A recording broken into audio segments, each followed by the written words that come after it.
Guys, welcome to my channel. आज के video में हम सीखेंगे ऑर्डर 8 का rule number 2। Order 8 of CPC ये बताता है हमको रिटर्न स्टेटमेंट के बारे में। तो इसके पहले हमने रूल 1 ऑर्डर 8 का रूल 1 और रूल 1A देख लिया था। तो आज हम देखेंगे ऑर्डर 8 का रूल 2, जो कि कहता है new facts must be specially pleaded. The defendant must raise by his pleading all matters which show the suit not to be maintainable, or that the transaction is either void or voidable in point of law, and all such grounds of defense as, if not raised, will be likely to take the opposite party by surprise, or would raise issue of fact not arising out of the plaint, as for instance fraud, limitation, release, payment, performance और fact showing illegality. तो यहाँ पे बताया गया rule को कहता है कि न्यू फैक्ट्स जो भी है केस से रिलेटेड डिफेंडेंट ने अपने रिटन स्टेटमेंट में स्पेसिफिकली प्लीड किए होने चाहिए, स्पेसिफिकली मेंशन किए होने चाहिए, जिससे कि ये पता चले कि सूट जो है वो मेंटेनेबल नहीं है, और दैट द ट्रांजैक्शन जो पैसे के रिलेटेड मामला है उसमें जो ट्रांजैक्शन है वो आइदर वाइड है या वाइडेबल है इन पॉइंट ऑफ लॉ। और ऐसे grounds such ground of defence, तो डिफेंस के और भी कुछ ग्राउंड्स डिफेंडेंट ने रेज करने चाहिए अपने रिटर्न स्टेटमेंट में, ऐसा कहा गया है। इफ़ नॉट रेज, अगर डिफेंडेंट रेज नहीं करता है उसके डिफेंस में जो भी ग्राउंड्स बनते हैं वो अगर वो रेज नहीं करता है तो will be likely to take the opposite party by surprise, और would raise issues of fact not arising out of the plaint. तो अगर उसने ये सब बातें नहीं कही है तो मतलब उसको रिटर्न स्टेटमेंट में कहनी चाहिए कि जो ग्राउंड्स है उसके डिफेंस के बिहाफ में उठाना चाहिए, जैसे फ्रॉड है, प्लेंटिफ ने फ्रॉड किया है, या फिर सूट लिमिटेशन के बाहर है, या फिर जो पेमेंट से रिलेटेड है उसका पेमेंट रिलीज हो गया है, उसने मैलिफाइड इंटेंशन से सूट फाइल किया है, लालच में आके फाइल किया है, या फिर फैक्ट शोइंग इलीगलिटी, ऐसे फैक्ट जो कि बताते हैं कि प्लेंटिफ ने जो सूट फाइल किया है वो बिल्कुल ही लीगल ग्राउंड्स पर नहीं किया है, सच्चाई छुपाई गई है और झूठ के बेसिस पर ये सूट फाइल किया है। ऐसे इसमें अपने रिटन स्टेटमेंट में अपनी प्लीडिंग में डिफेंडेंट ने रेज करना चाहिए, ऐसा कहता है रूल 2। तो new facts must be specially pleaded. तो यहाँ पे ख़त्म होता है अपना ऑर्डर 8 का रूल 2। ऑर्डर 8 ऑफ सीपीसी का रूल 3 हम देखेंगे क्या कहता है। डिनाइल टू बी स्पेसिफिक, अगर आप डिफेंडेंट को कहा गया है कि अगर आप किसी प्लेंट में लिखे गए किसी पैरा को डिनाई करते हैं, किसी फैक्ट को डिनाई करते हैं, तो वो डिनाइल जो है वो स्पेसिफिक होना चाहिए, ऐसा कहता है rule 3 of order 8 of civil procedure code. It shall not be sufficient for a defendant in his return statement to deny generally the grounds alleged by the plaintiff, but the defendant must deal specifically with each allegation of fact of which he does not admit the truth except damages। तो damages के case को छोड़कर जो return statement file करेगा defendant, उसने जो भी facts को उसने डिनाई करना है उसको स्पेसिफिक डिनाइल करना है, ऐसा कहता है ऑर्डर 8 का रूल 3। तो रूल 3A इतना इम्पोर्टेंट नहीं है। ऑर्डर 8 का रूल 4 देखेंगे। Evasive denial. इवेजिव मतलब जिसे पता ही ना चले कि वह डिनाइल कर रहा है या नहीं, मना कर रहा है या नहीं, अस्पष्ट नहीं होना चाहिए, मतलब जो डिनाइल है पूरी तरह से स्पष्ट होना चाहिए, अस्पष्ट नहीं होना चाहिए, यही कहता है ऑर्डर 8 का rule 4। Where a defendant denies an allegation of fact in the plain, he must not do so evasively but answer the point of substance। तो अस्पष्ट मना नहीं करना चाहिए, स्पष्ट मना करना चाहिए, और उसके आंसर में उसका जो प्लेंटिफ ने कहा है और उसको प्लेंट में जो उसने एलिगेशन लगाया उसको हम डिनाई करते हैं, तो उसको पूरी तरह से डिनाइल करना चाहिए, स्पष्ट रूप से डिनाइल करना चाहिए और डिनाइल के साथ साथ उसका जवाब भी देना चाहिए कि क्या हुआ था एक्चुअल में। Thus, if it is alleged that he received a certain sum of money, it shall not be sufficient to deny that he received that particular amount, but he must deny that he received that sum or any part thereof. तो इसने अगर money से related corporate money से related मामला है तो plaintiff ने मना बोलना चाहिए कि ना ही मैंने किसी certain some of money receive किया है, ना ही उसका पार्ट उसका that particular amount part of that particular amount receive किया है।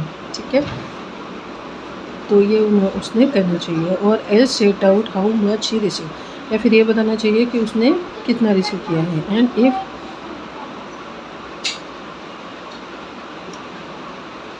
he must deny that he received that sum or any part thereof, or else set out how much he received. And if allegation is made with diverse circumstances, it shall not be sufficient to deny it along with those circumstances.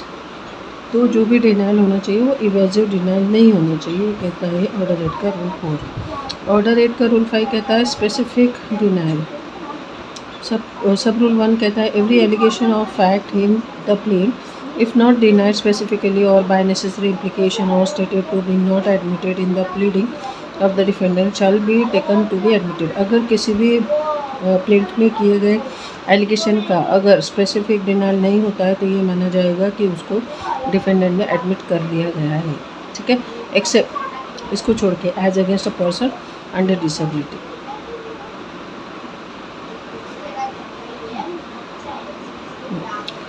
Provided that proviso कहता है provided that the court में in its description require any facts were admitted to be proved otherwise than by such admission. तो proviso कहता है court अपने description power का use करके ये भी कहता है कि any facts were admitted to be proved otherwise than by such admission. तो प्लेंटिफ ने जो भी fact require any facts were admitted to be proved otherwise than by such admissions.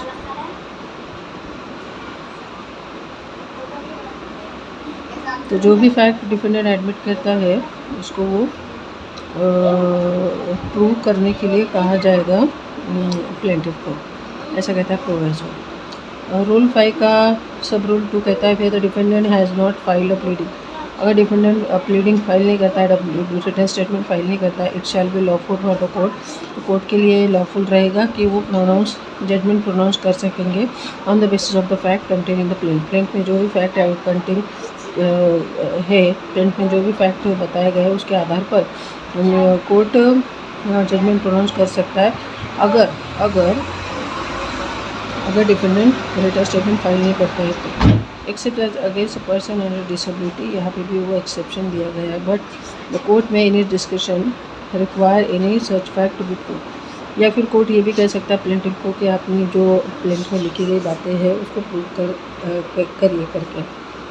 सब रूल 3 कहता है रूल 5 का in exercising its description under proviso to sub rule 1 और under sub rule 2 the court shall have due regard to the fact whether the defendant could have or has engaged a pleader। तो court अपना description का power use करेगा ऐसे rule 1 और rule 2 के अंदर में जो भी जजमेंट पास करने के पहले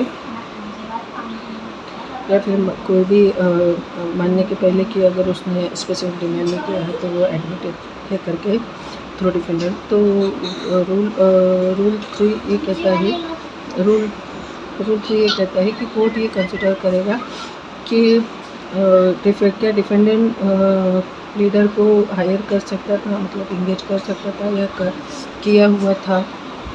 ठीक है, इंगेज ऑफ लीडर, तो ये कोर्ट नोटिस करेगी।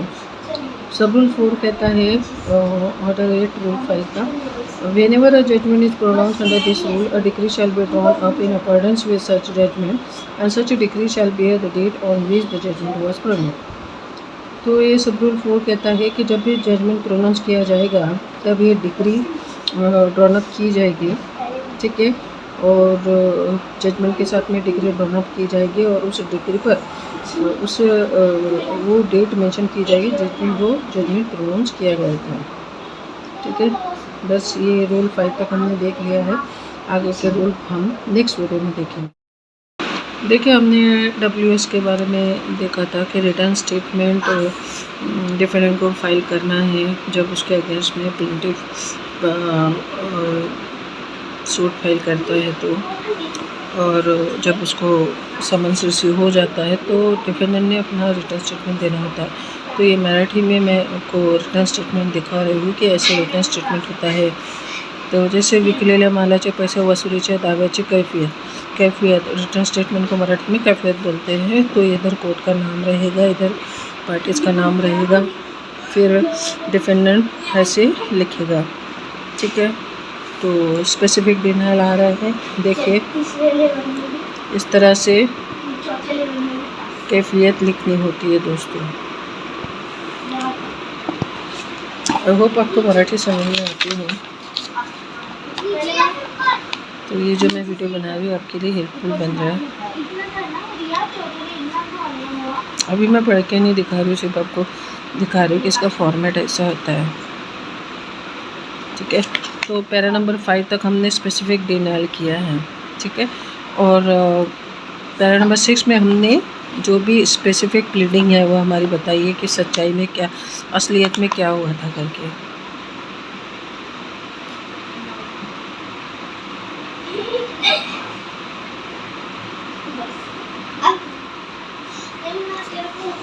लास्ट में प्रतिज्ञा पत्र जोड़ इस तरह से अपना रिटर्न स्टेटमेंट रहेगा डिफेंडेंट के लिए।